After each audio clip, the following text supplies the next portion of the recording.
Goings on, third week of May 2021. Once again, a hodgepodge video of all sorts of things going on. Some riding, some gardening, some wildlife, time in the garage, some cooking. Been a busy week, all kinds of things, up and down.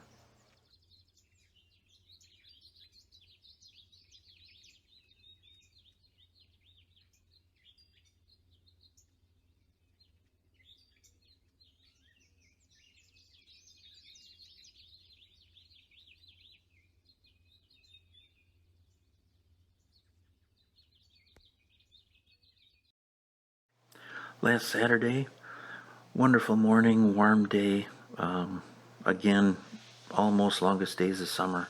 Early light, so I started out early for a trip up to Diamonds to have some coffee and to show off my new scooter, the 500cc Italian Aprilia Scarabeo. Full touring scooter, saddlebags, trunk, big heavy machine, goes like the wind. Really looking forward to getting it out and putting some more miles on it. Plan to take it to the rally in El Cater in mid-July. Good turnout at Diamonds. Early on, 7 bikes, 5 countries represented. Japan, Germany, India, US of A, and finally Italy.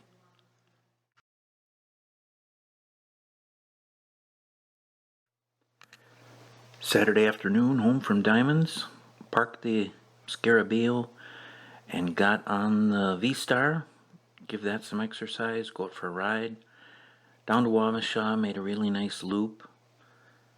Had some apple pie. Brought that home, took Old Blue out, stopped for coffee. Really nice afternoon. Miles on a couple bikes. Really pleasant couple of loops. Last Sunday was pizza day. In our ongoing effort to make the perfect pizza, I say our, Peg and Lauren have been really busy trying to perfect their pizzas, make them better and better. And I would have to say, as quality control, it's working.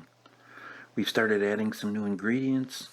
We've been adding feta for quite a while, other herbs, spices, and started frying up some onions and getting them nicely brown and adding those to the pizza, and we're really enjoying that.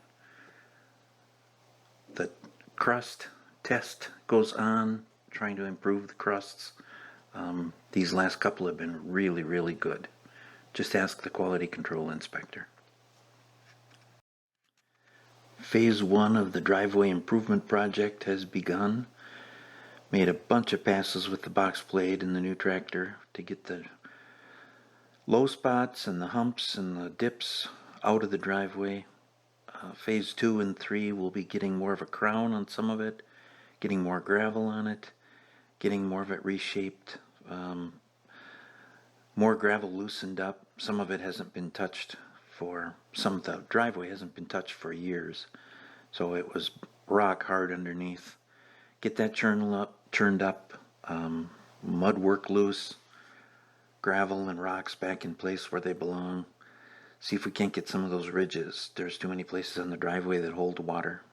We've got to get that fixed, and it's already way better. UPS is happy, FedEx is happy, everybody's happy. Finally, we got started putting the chicken coop together. Weeks ago, it was delivered in a semi-truck in a big box on top of a pallet, left up on the road. I had to go up there with the trailer, take all the pieces out, unwrap the plastic, get the pieces out one at a time, load them on the trailer, deal with the big box the box that was on the pallet, get that off the road on the trailer and hauled down into the place. So everything has just been stacked up in the grass, sitting out in the yard, waiting both to get it built and a place to get it built. We weren't exactly sure where we wanted it, and that was all kind of dependent on the garden. So we got started in the garage on a flat level surface and then carried it up to the yard, started building, adding more pieces, getting the roof put on, the boxes on the side, nesting side, and the roosting side.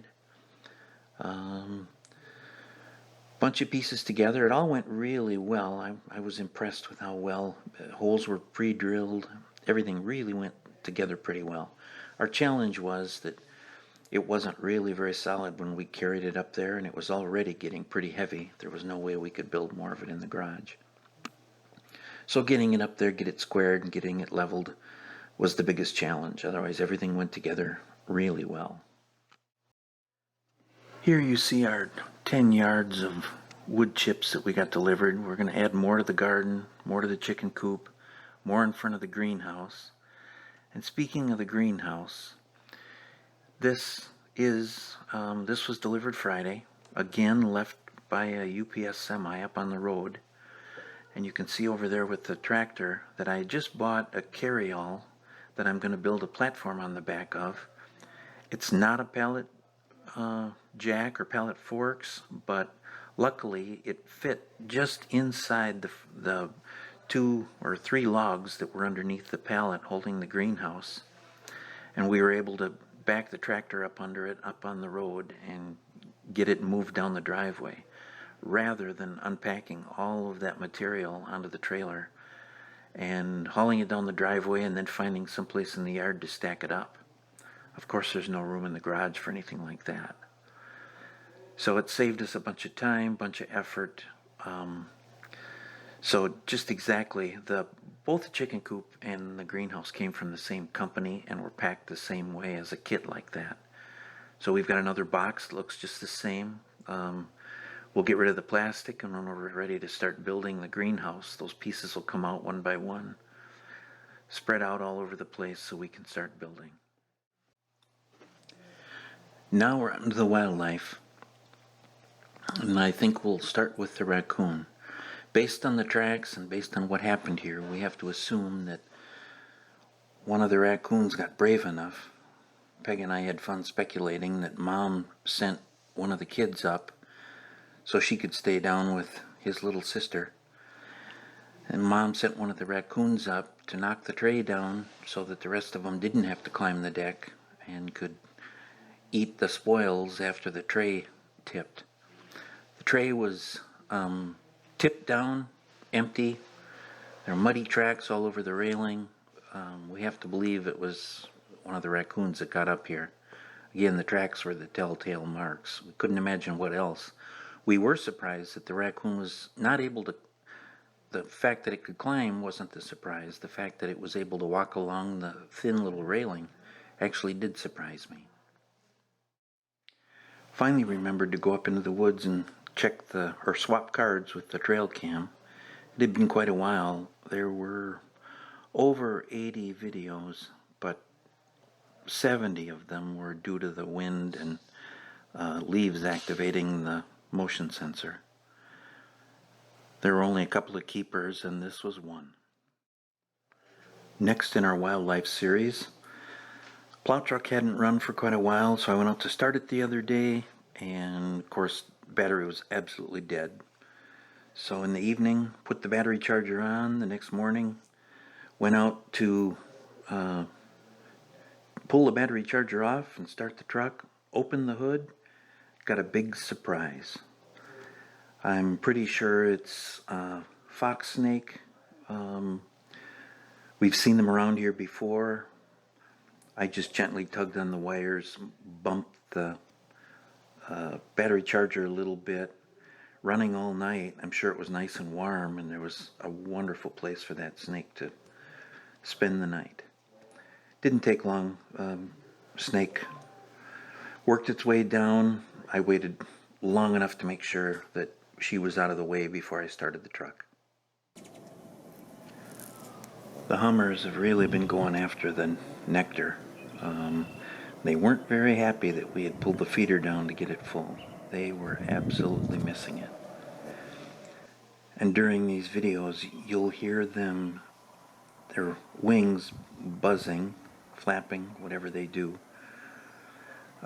In the foreground, the tripod was set up right next to another feeder, so as they were up there feeding, you'll hear their wings if you listen closely.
Though we don't have a master gardener in the family, Peg is trying to master gardening.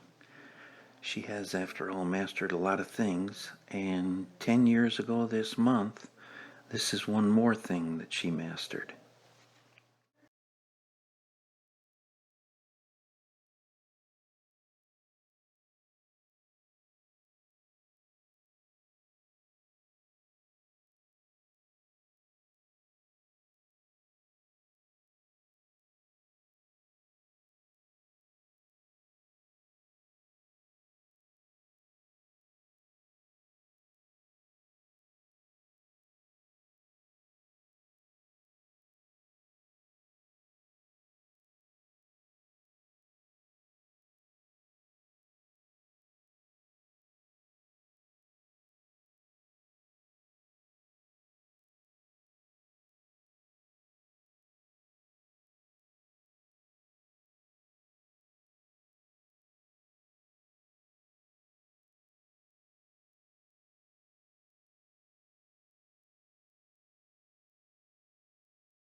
Memorial weekend, more food news. Pork loin rubbed and ninjaed for 12 hours. It was wonderful, especially so with the coleslaw and the zingy vinegar sauce. I got out today for a nice Memorial Day ride.